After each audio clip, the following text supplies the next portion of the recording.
Hello and welcome to Mecaniquesportive on YouTube. I'm Nicola. Today, I'm presenting the new Aygo Cross in its hybrid version. Yes, they put a full hybrid engine, the one from the Yaris, in here in this little city car. Even more compact than the Yaris, and a little bit cheaper than the Yaris, which was already a fairly affordable car. In a 100% hybrid car, well, full hybrid, because, well, there's hybrid, there's mild hybrid, there's full hybrid, there's plug-in hybrid, there's mild hybrid electric vehicle, all that. Basically, this is pretty much what you get on most standard cars with real hybrid technology. You can drive a lot. And they claim a record fuel consumption at 3.7 liters per 100 kilometers with 85 grams of carbon monoxide.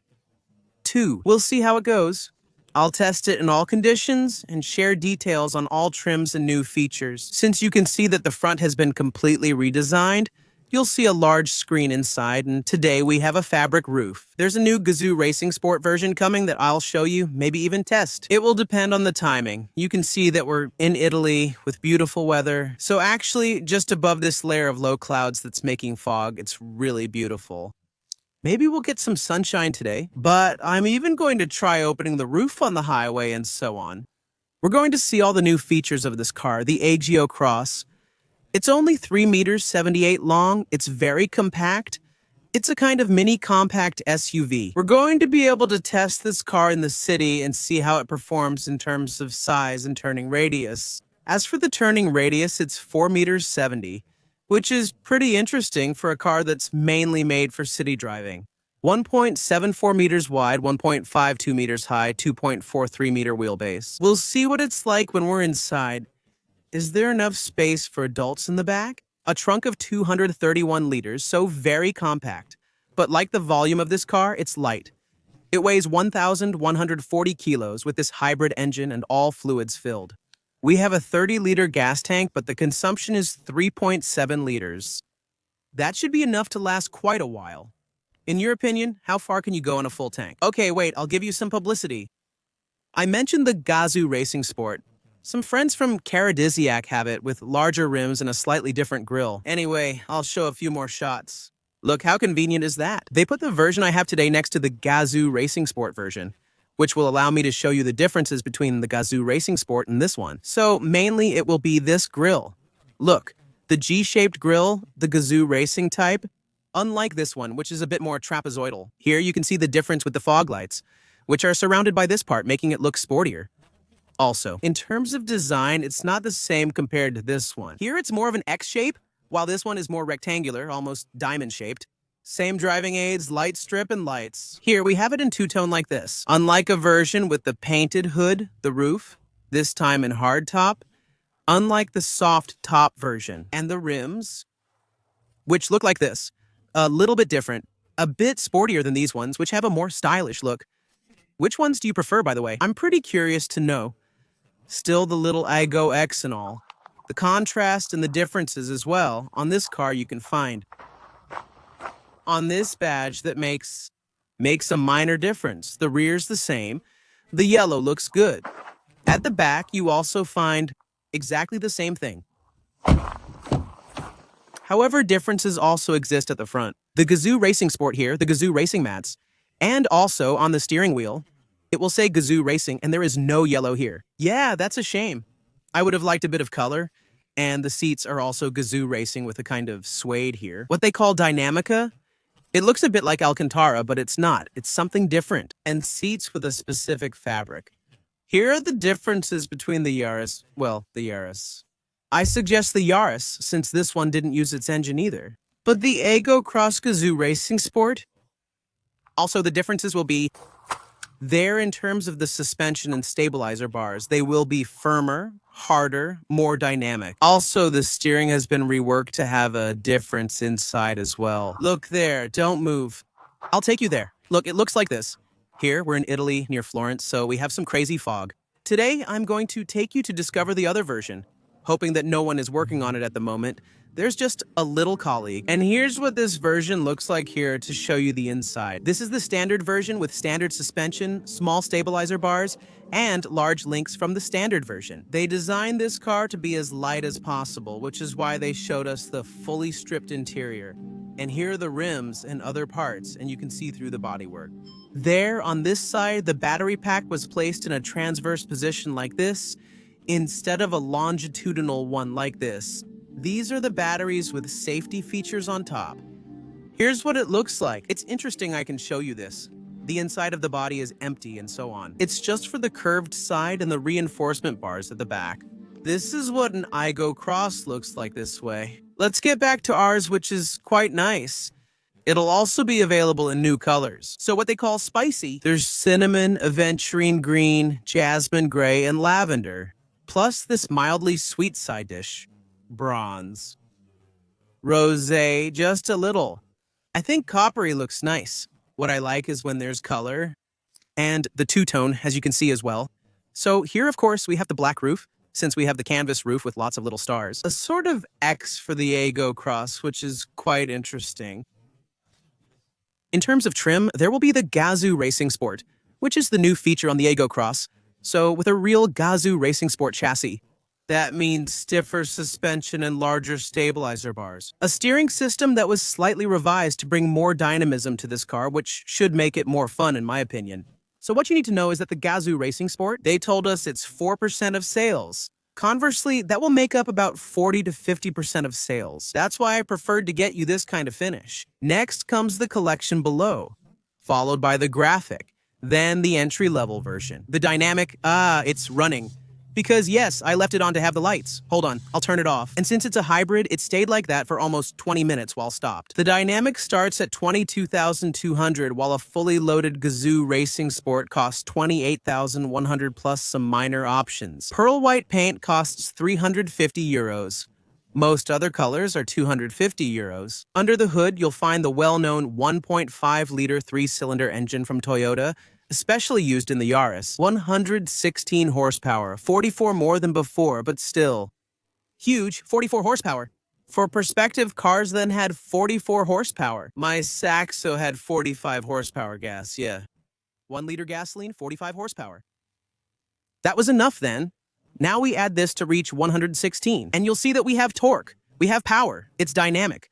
141 Newton meters of torque. That's still a lot for this kind of car. And it's very nice to have them. 0 to 100 in 9.2 seconds top speed is 172 kilometers per hour. In short, everything you need to have what you want, plus a canvas roof to enjoy it. Kind of like a little convertible. That's awesome, right? And then, in this hybrid version, it'll make a difference against the competition. The front has been restyled. That's mainly what's changed as well, in addition to this engine, which is the new feature. It's the whole front here. It almost feels like it's a little CHR. Did you see how it widens with this grille? The headlights are also new. We have 100% LED, so it gives us a really white light. That's actually pretty cool. The daytime running lights. So with this kind of eyelid on top, we have the little Aygo X logo inside the headlight, a bit of design on the inside. It's pretty nice. And this, you might almost think it's a light strip, but no, it's just painted like that to finish it all off. Many brands now make light strips. Do you like when they span the whole car? Let me know. The Toyota logo, these days it's not always blue for hybrids since most Toyotas are hybrids now. And then everything is painted. It's still pretty nice. And we have this blade a little lower. We have air intakes that hide a radiator. This section covers driver assistance systems, as Level 2 driving still includes driver assistance. Adaptive cruise control, lane centering thanks to the cameras, plus the sensors. In short, everything you need to be a car from 2026. From the front 3/4, it's clearly rounded with pronounced shapes. It aims to impress, even as a small car, and I really like it with some added color. The plastic arches like that, black side mirrors, and this two-tone, which isn't mandatory, the two-tone. On the side, well, you can recognize the Aygo Cross with its big parts, plastic wheel arches like this, which give it that adventurer look and SUV style. The new thing is this at the back, it's disc brakes. Yes, this time we have 4 disc brakes on this car to be able to stop it, since it has gained a little weight because of the hybrid system that's on board. Remember, it only weighs 1,140 kilos, which is rare today as most cars are now 1,400, 1,500, 1,600 kilos or even 2 tons. Here, it's very light, with new rims that you can see here, and also new rims for the Gazoo Racing Sport versions, you'll have 17 or 18-inch aluminum rims. And so, with braking on all four wheels, the Yaris's battery has been positioned differently. Often, it's in the center of the car. But here, instead of being like that, they've been positioned just under the seats to save space. Also, they tried to lower the center of gravity by positioning everything as low as possible to get the best possible handling. On the side, there are very simple fridge-style handles. This two-tone here also reminds you of the CHR. I like it a lot. A very simple antenna up there. And then, well, this look that we know so well with all these side skirts, which give it a bit of an adventurer vibe. And even on the road, you can see that it's quite high, although I couldn't find the ground clearance values. Well, I think it must be around 13, in my opinion, about 13 or 14. A little higher than a sedan, but that's pretty good. And the rims look nice with this diamond finish, and on top of that, they're matte and diamond cut, which is pretty rare. But you can see it. The front windows can be lowered electrically. The rear windows just open like this on the side, a bit like the old coupe cars. The advantage of these cars is honestly the light, good-feeling doors, instead of increasingly heavier cars. A light car is good for both fuel efficiency and lower consumable use. Yes, lighter cars wear out tires and brake pads less, especially since this one's a hybrid. Let me tell you, in my opinion, the brake pads will last 200,000 kilometers. Let's get a three-quarter rear view of this car. I really like the shapes because it has many curves. Toyota today makes cars that are really distinctive in terms of style. You can see the Aygo X on this side, the hybrid electric vehicle badge, and this whole part is glass. It reminds me of my Twingo, but this has a handle which is smarter or lower than the Twingo. The lights here are also LED. Yeah, we have full LED at the back on the taillights too. Third brake light here, the antenna on top, the wiper. That's really great, especially on this fully glass section. And then there's also this contrast at the back between the black and the color, which is a bit coppery, rear parking sensors, and a well-centered rear view camera. The reflectors there on the sides and a part that looks like the front with a different gray section. More black as well. To really set the bottom apart, what do you think? Nice, right? Here's how the full rear looks when I open the trunk. So it's right here. There's a glass section here and some interior finishing panels. We have this beach area here that's made of fabric, so it's pretty light, and it lets you put quite a few things here, and they can stick out a little bit. It'll cover it up. The trunk holds 231 liters, if I recall correctly. Take a look. For example, I have my big sports bag right here. Oops, I have this second small bag for the camera equipment. We also have this. What did they put in there for us? Ah, the safety vest, the first aid kit, and so on. I also have the socks for the snow since we're in the mountains nearby.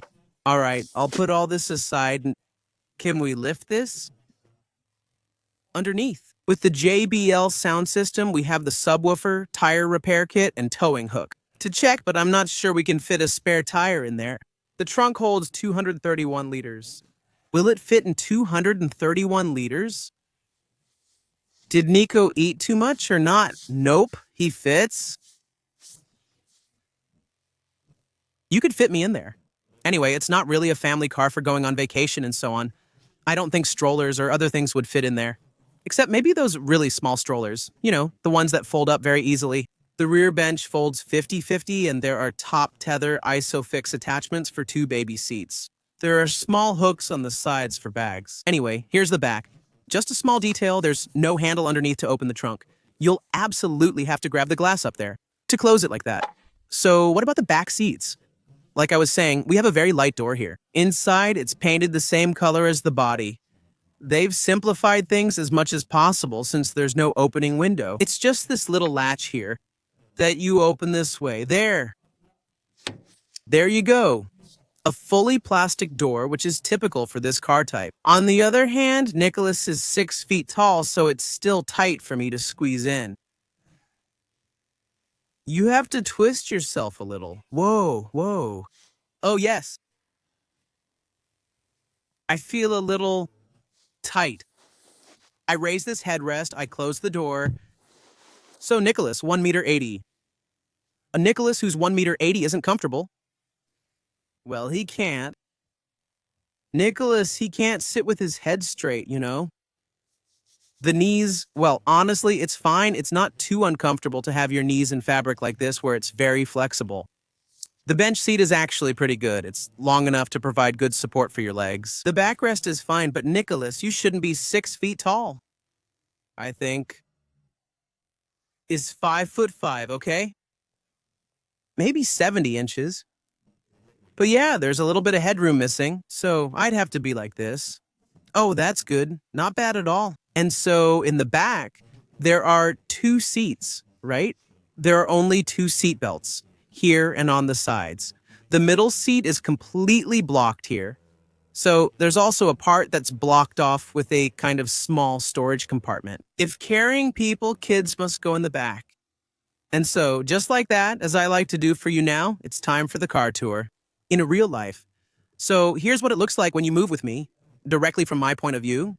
The proportions are nice. You can see that it's compact. It's a little bit raised. This rear end gives the feeling of a slightly more dynamic car. Really planted at the front, the hips are much wider. There you have it. Great shapes in this roof, thanks to the fabric. Very pleasant. The handles, so with the little button for keyless entry. And there you go. I'll turn this off for the noise. So inside, when I come up here, just like in the back, we have this part here that's painted in the body color, so it's very nice. Then plastic, pretty basic, a little bit everywhere. The window controls and also the electric mirrors right here, plus the handle. In this spot, and the vehicle lock, there are door pockets here. That's the car's number that they gave me. Here. So Nicholas, when I insert myself here, I'll back up completely. Here's what the inside of the Yaris looks like, and the most important thing is to press the little power button. Here to start it all.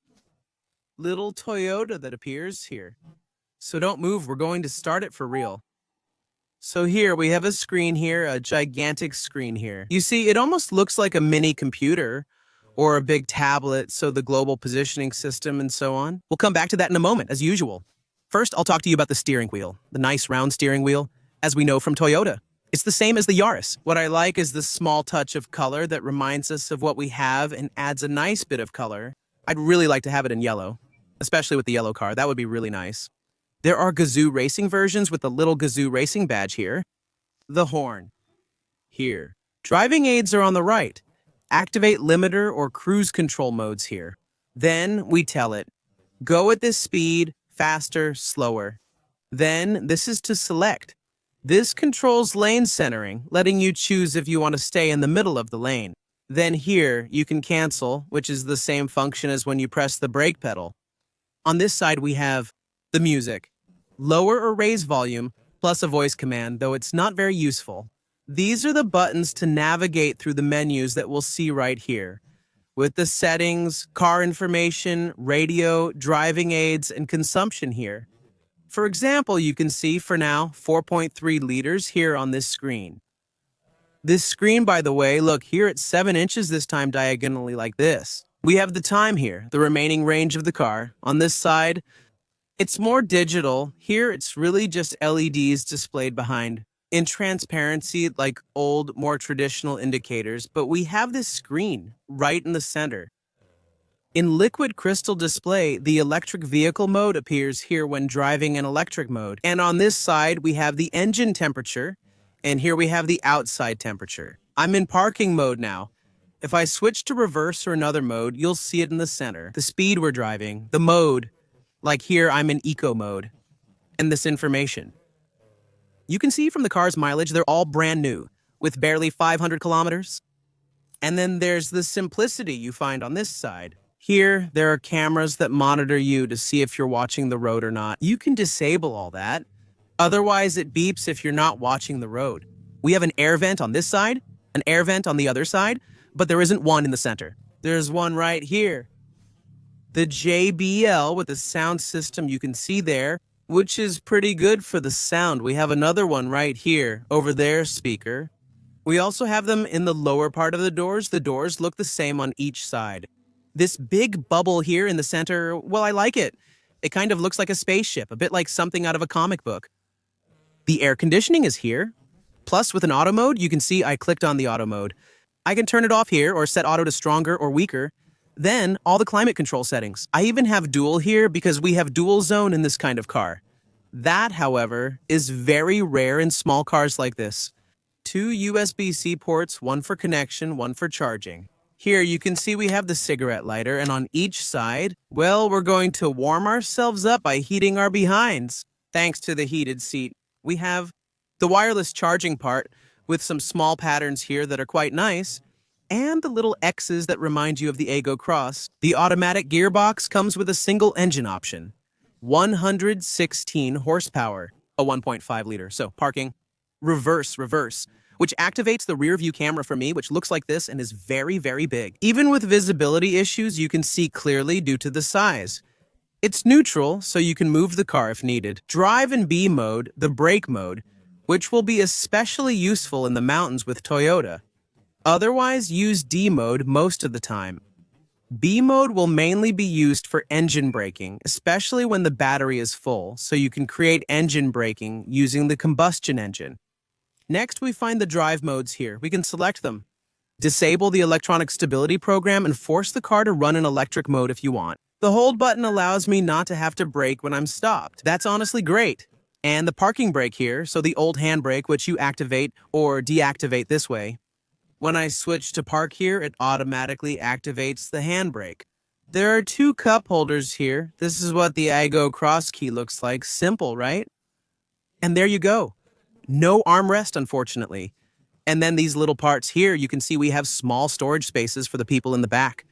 The seats with this material and this new material here. Here as well, it's a bit perforated. It's pretty nice, so the seats look like this with a fixed headrest that you can't adjust. And that little thing I mentioned earlier from the back, the roof. So the roof is made of fabric. So it's the same, there's foam, there's fabric, foam between the two, plus fabric on top, much thicker. So that allows for pretty good soundproofing. And when I open it, I press the button here. There we go. Will it fully open with one press? Yes, so just one press on this little button here will let you open the roof completely. We have this little deflector part, so there's not too much noise when you're driving. That's still a really, really good innovation. The Save Our Souls button and the button for the lights here to turn on what's happening inside. We have sun visors, each with a mirror as well. And also, they're actually pretty big mirrors, as you can see. That's good. I'm handsome. On this side, the rear view mirror here, so manual adjustment. And then here are the side mirrors like this. We don't have blind spot warning features. Oh yes, and something new as well. Look at this. These plastics with added materials, so it gives a kind of marbled effect. This is another new feature of the car, visible around the center console, like these small details. That's something we used to see on older Mercedes cars, giving it a premium feel. It's pretty nice. I like it. And this screen, to get back to it, so it's a touch screen like we're used to with the same information you find on all Toyotas. Except this time, it's bigger. I feel like I even have a CHR screen, not a CCH. HR, even a recreational activity vehicle. 4. It must look like that, and with all the settings. Right here, the simplicity and volume knob. Here, the hazard lights are right here. And the last thing to show is the glove box. Here, does an A4 sheet fit? Hold on. An A4 sheet fits, so a small folder will fit there too. Anyway, let's go try this car on the road now and see how it goes. All right, friends, let's go. This is the moment in real life when I pick up this car. We're right in the center of Florence, and we're leaving from this parking lot. You can see all the cars that are right here. We picked them up directly from the parking lot. This also lets us show you a little bit at night. We have 100% LED lighting at the front, which gives us great brightness, and the headlights are pretty good. Inside, we can see a bit of lighting around this big screen. So, no ambient lighting or anything like that. It's simple, but there are a few buttons here. For example, there's even the hold button. First, I'm going to activate the hold because it allows me to release my brake pedal when I'm stopped. We're already starting to go a bit electric here because when I started it, it began to run a little. And now we're heading straight out into the streets of Florence. Thank you. Here we go. And we're going to test the turning radius right away. And yes, indeed, it turns well. It's a small compact car. That's exactly what we're looking for. A little city car. And now, well, I'm in electric. Gonna go. Oh, did you hear that? She spoke to me in Italian. So that means on top of everything, she's awesome. She pretends you'll turn left, but then does it for you in the local language. Amazing. Even though it's a car with Belgian plates, I love this mix. I'll have to turn off the sound because I don't like the volume. Let's listen to him speak Italian a bit longer in Florence's narrow streets. So the engine just started. They've greatly improved soundproofing in these cars, especially the windows, as I mentioned. Nothing can be hidden from you. For a small city car like this, it doesn't make much noise. The big advantage is this automatic transmission. No gears to shift on a car that's mainly made for the city, but we can still do everything since it has a bigger engine. Now, a 1.5 liter. Then to the right. All right, so we have the 1.5 liter engine that you find in the Yaris, a car that's bigger, heavier, and so on. Most importantly, this time it's hybrid. So I have the roof like this, made of fabric. So it's not the best soundproofed version because, well, a fabric roof is just fabric. It's not hard, it lets a bit more noise through. However, I mainly notice the bumps and related things. Well, the suspension is pretty well calibrated. Don't move. Yeah, it steers well. The steering is nice, the wheel is perfectly round. That's different from most cars now since they make square, weird steering wheels on cars and stuff. I like the roundness, the smoothness. It glides. There you go. The 2? There you go, it's good. I muted her while she spoke, and you can lower the navigation volume too.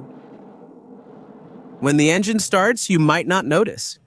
I prefer driving in silence. I can hear it in these conditions, but only because I'm focused on it. Afterwards, with a little bit of music and other sounds, I have to admit that I think you kind of forget what's going on. Same with the ventilation. It had been turned up a little higher. And now there's the automatic mode. I have to admit, I don't like using the auto mode. I actually prefer it to be quiet and set to the minimum like this. That way, it makes as little noise as possible. Is he letting me through or not? Thank you, grazie, grazie. Oh, nice Porsche. So the engine. We know. At Toyota, how does it work?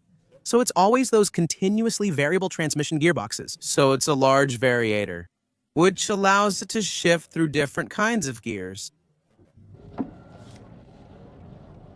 We'll still drive mostly in electric mode. That's the main benefit of the hybrid.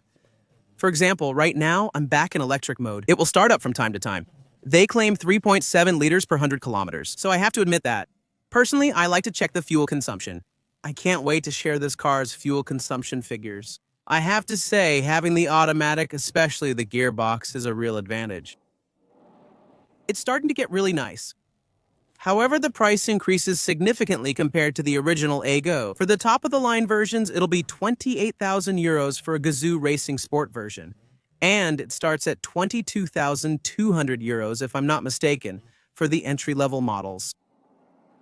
But here, we're still pretty good. Should I dare to open it first thing in the morning? Here. We're lucky. The weather's nice, too. I admit that. On the other hand, in terms of the feeling of pleasure, we're still a good notch above, you know. So you hear more noise, obviously. I admit, now that I've opened it, I actually think the soundproofing wasn't that bad with the fabric roof closed. That's great. In summer, when it's very sunny, it can get too hot, so the air conditioner is really useful. We have air vents on the side, but I don't see any in the center. So we mainly have this one here and a little bit up there. But we don't have a central air vent here that blows directly on us. So for the summer, we'll have to rely on that small vent over there on the side. Electric mode works well. Toyota, one of the pioneers of hybrids, so we can trust them on that. Omoda, hey, an Omoda car. Someone suggested I check it out, but I didn't know about it, and I thought, I don't know if you're interested in Chinese cars and all these new brands. The city is nice, small, practical, and navigates traffic well. Anyway, I'll get back to you on some roads where the traffic flows a bit better. So now it's starting to move a bit more. Let's be careful, merging here. The scooters and everything, there you go. There you go, in a traffic light. It will still be much more dynamic than before. We have 44 more horsepower, you're going to feel it. Let's do a little start here in the city. All right, here we go. Woohoo! We're rushing in. 50. It's still pretty strong and quite lively. So it's true that the advantage of having it as a hybrid now is that we get the electric side, which brings more torque. From the start, there's more torque and power. So, in the end, it means we have a small car, the little Aygo Cross. Well, we'll say, look, it works. Look, another Aygo here. They brought us to Italy because I think it represents 20% of Aygo's sales. For Toyota in Europe, there are a lot of them here. That's why they brought us to Florence. So I have to admit, as soon as we pick up a bit of speed, right now we're at 50 kilometers per hour, it's quite pleasant. They've soundproofed the engine noise, the rolling noise, and other sounds a bit more. I have to admit, it's not bad. Being in a hybrid, we get some energy back with electric braking, especially uphill. Since it's light, we still have Toyota's continuously variable transmission gearboxes, but since it's a light car, it doesn't need to work as hard. It's beautiful, especially with the bridges, like the Florence Bridge over there. Wow, it's beautiful. This is my first time seeing it in person. I almost want to stop and take pictures. We're not allowed to take pictures in Florence with the cars. Unfortunately, I want to, but should I stop? Don't move, I'm stopping here. There's a small parking lot. I'll go take a quick photo. Just as a small Florence souvenir. Don't move. All right, well, so here we have the river that runs through the Seine of Florence. With this light, it's beautiful, but there's no crosswalk. We'll have to take a big detour. You know me. And there you go. On this side, look, with the light, I feel like just for you. The sun is rising. There, it's really beautiful, and if I zoom in, it's over there, that super famous bridge. Amazing. Look at this beautiful shot. I stopped just for this. I love it. It's beautiful. Oh wow, this view this morning. Well, I hope you enjoyed this little view of Florence. Maybe one day I'll come back to visit. But right now I'm taking care of you. In the car to discuss the Aygo Cross, comparing its size to a mini Panda. That's what it looks like. Well, I hope you enjoyed this little bit of Florence. All right, let's go. Reverse gear. So we have a very, very large screen with the camera. The resolution isn't amazing, but since it's so big, you can still see pretty well. There's good rear visibility with the mirrors, which are quite large, making it convenient to have a good view in the city. It's really small, and most of the time I drive off in electric mode. Especially in the city, this car will run a lot on electric. Then I must remember each time to turn off my little road sign alert thing. Even though in Italy, it's still a lot less restrictive. And then that's it. We're driving calmly, and I think now we're going to leave the city pretty quickly. And what I like is still these merges for a small city car. It actually works really well. 116 horsepower, don't forget. That's starting to add up. A few years ago, small cars like this had 45, 50, 60 horsepower, 90 at best. And having that much now is still an advantage. Having fairly powerful engines and electric like this also allows for rather low fuel consumption. Because our large engine rarely needs to work hard. So there are brands that say they're going to make the engine smaller and smaller each time. And that's not necessarily a good idea in every case. And here, the electric side. We're doing well with electric. I personally love hybrids. I think it's the best compromise, and even for all the cars that are used in the city, they absolutely all need to be hybrids. We have a JBL sound system in the slightly higher end versions, which is pretty decent, as long as you provide it with a good source.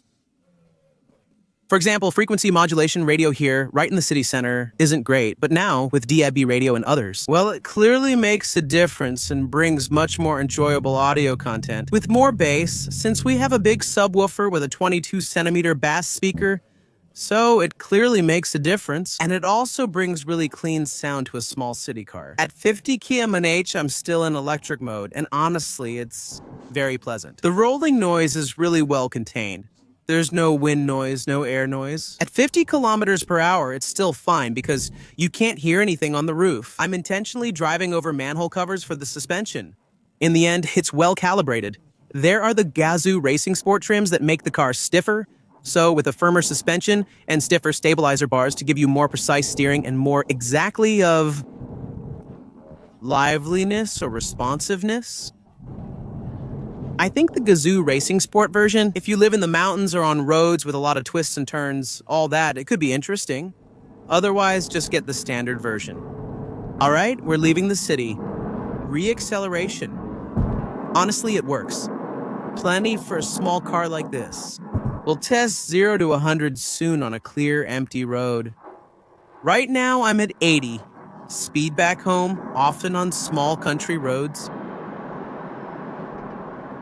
At a steady speed, you can hear the engine very, very little, almost not at all. Sometimes, for example, when I let off like this, it switches back to electric, and when I just slightly touch the accelerator pedal, I stay in electric mode briefly, then it restarts. Honestly, you won't hear it unless you really pay attention. I'm hitting 90, accelerating. Honestly, it works really well on clean asphalt. It's really well soundproofed. It's really not bad. When I let go, it's electric to let the faster cars pass. I'll need to turn in 700 meters. Even at 80 on clean asphalt. Come on, I'm doing 80, 90, pedal to the metal. There we go. So there, we heard the continuously variable transmission, so it did its thing. It revved up a bit higher, precisely to bring more combined power to the electric motor. But otherwise, as you've seen since earlier, the engine stays discreet. Here we go. We're going to drive on the highway. Bologna that way, Rome that way. Where am I going? To the left, toward Rome. All roads lead to Rome. Come on, let's go to Rome. I'd love to visit Bologna since Ferrari, Lamborghini, Pagani, and more are near Modena, close by. Oh wow, I would dream one day. And that's where Bolognese pasta comes from. Would you be interested in topics about the Lamborghini and Ferrari museums? The factory, seeing the cars there, and more? That could be cool. I even dream of Pagani. I've always said I made this channel so I could one day drive a Pagani Zonda. Once I drive a Pagani Zonda, I'll stop. You won't see me anymore. Ciao arrivederci, as they say here. I'm not familiar with the accent, sorry. Come on, we drive faster here. We're back on the highway. Let's speed up again. When you need to accelerate, the car responds willingly. It revs a little high. And then now we're at 130. At 130, you hear some wind noise, less than I expected. And to be honest, it's really not bad at all. Even in a tunnel, the soundproofing isn't bad considering we have a fabric roof. And something surprising, on a small car like this, I get level 2 driving, lane centering, and adaptive cruise control. And that's really not bad at all. Right now, I'm at 110 kilometers per hour. And I'm being driven. I love that. Even though it's chilly this morning, I have to let you know. Because you know me, I test everything in all conditions. So, it's cool today. Let's not forget it's December 10th. So, we're going to have some air coming in. Fortunately, we have this little gust of wind here that helps get rid of some of the noise. At the level of air entering the cabin, so we avoid those dull noises. It's definitely noisier when we open it, but that's what we want in a convertible or with a large glass roof. The benefit of this roof is you can open or close it at any speed. I'm currently driving at 110 kilometers per hour. I can reopen it at high speed. Today, since it's a bit chilly, we'll keep it like this. Otherwise, you know me, we'd have it open all day. So now I got off the highway and I'm on these small roads here, some hills a little farther from Florence. And even in terms of dynamics, the car's pleasant to drive, it accelerates well again.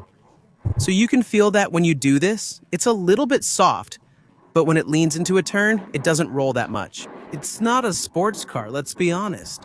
It still grips the road well, even though it's slippery today. It's pleasant. The brake pedal is very progressive. You can feel there's power, since we're in a pretty light car. And well, it's easy to stop it, even if it's gained a little bit of weight. The engineers made sure it brakes at the same distances as the previous version. And that's pretty good, since we know that the heavier a car is, the harder it is to stop it. I've been driving for nearly an hour and averaging 4.1 liters. Not bad, right? These hybrid cars are interesting. So, for turns like this, as I said, it's actually quite pleasant. We have some nice roads here. If you want a sportier version, go for the Gazoo Racing Sport. For those who prefer a car that's a bit more aggressive and has a firmer chassis, The Gazoo Racing Sport will be ideal, like the Yaris Gazoo Racing Sport, which is incredible. And remember, I made a video for you back when the Yaris Gazoo Racing came out. We were at the Col de Torini, and they had privatized the road for us so we could have fun with the Gazoo Racing lineup. And, wow, when braking and slowing down, the rear end comes around fast. The ABS and electronic stability program stabilize the car slightly, but it slips slightly on wet surfaces. Be careful, the tires are thin. But I was saying that with the Gazoo Racing Sport versions, the standard base hybrid Yaris on the road, going downhill, handled almost as well as the Yaris Gazoo Racing, and I was there thinking, I'm driving really fast, and the little standard Yaris in Gazoo Racing Sport, well, honestly, was impressive. I'm about to start the presentation. Usually we aren't this lucky. There's a huge fog today around Florence, and here I am on the road. Honestly, it's the same. The suspension works well. All right, let's go this way. And he tells us it's this way. The car's pleasant and averages 4.3 liters. Knowing that we're at the very top of the mountain, I think we're at one of the highest points around Florence. With this villa, well, I don't remember what it's called, but it's very, very beautiful, at least around here. Even though, unfortunately, we can't see the landscape right now. Hopefully it will clear up a bit so I can get some nice shots for you anyway. Well, the more I drive, the more I appreciate this car. Honestly, only a couple small things bother me. For instance, I like to drive with my hand right here in front. But you know, earlier I told you about the little cameras that are positioned there?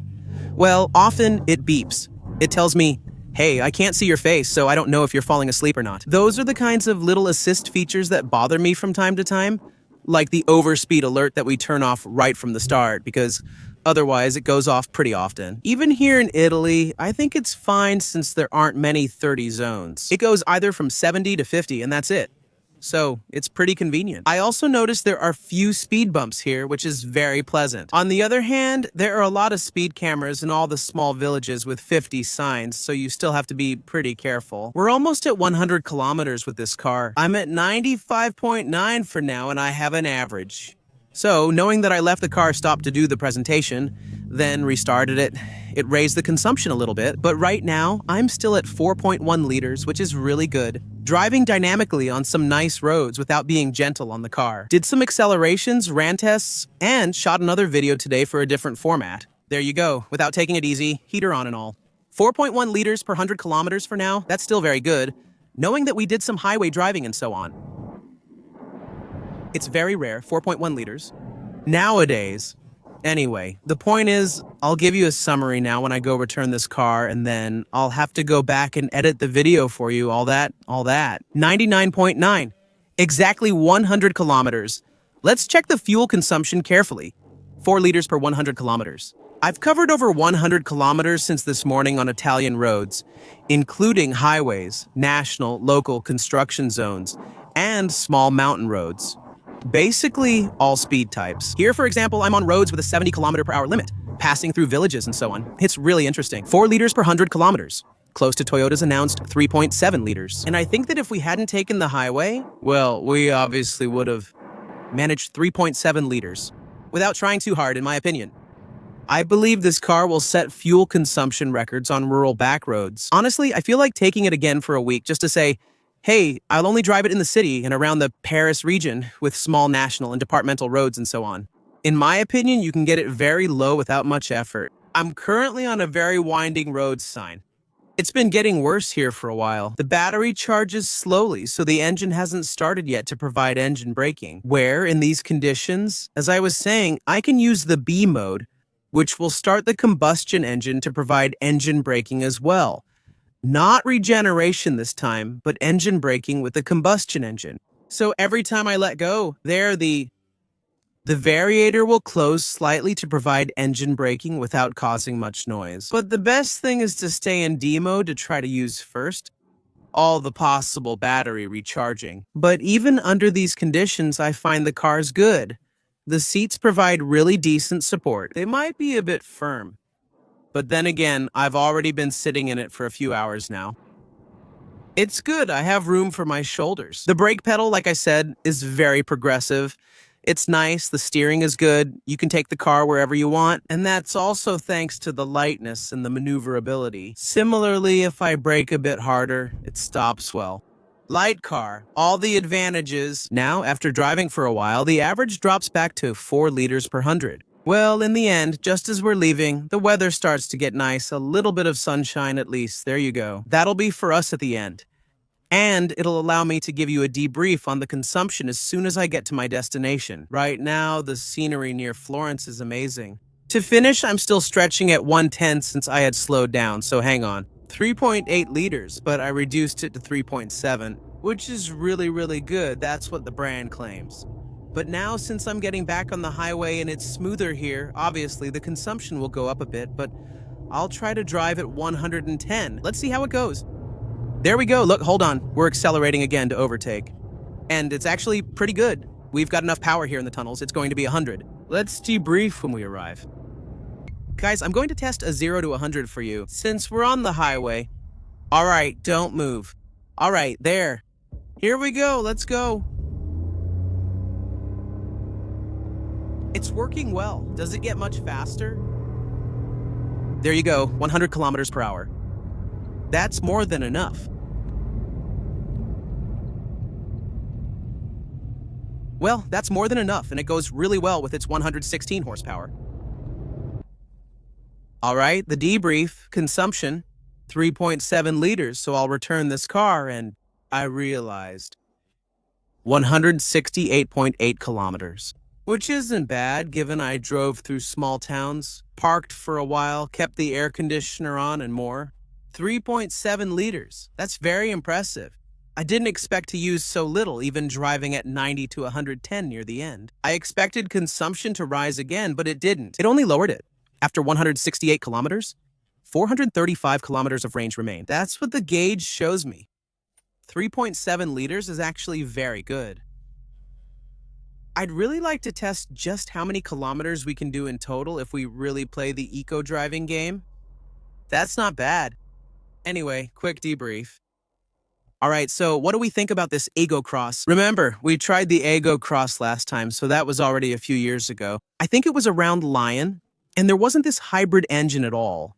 It was a much more standard engine, and I have to admit, the hybrid engine today really makes a difference. Oh, wow! I have to admit today that the hybrid version truly makes a difference. As you saw, it offers excellent fuel efficiency, which is the hybrid's advantage. Toyota is strong. I didn't focus on saving fuel. I did acceleration tests, drove as needed, and had a few bursts. And you can see that it works very well. The continuously variable transmission engine doesn't make too much noise, and that's actually quite an advantage because the car is light, so the engine doesn't have to work that hard. And that's still a real plus. Sure, the price goes up, but with Hello Watt and all that, it's still interesting despite a slightly high first payment. What do you think about this car? It's selling pretty well. There are very few really compact cars. I would have liked an even more affordable version, but Toyota decided to make this car a hybrid. Unfortunately, that makes the price go up a bit, but then, when you use it, it's still not expensive. The advantage of Toyota, as we know, is that it's reliable and lasts over time. What do you think? Share in the comments. If you had an old Aygo Cross or basic Aygo, it's a shame the little Aygo is gone. I really like the one based on the Sion.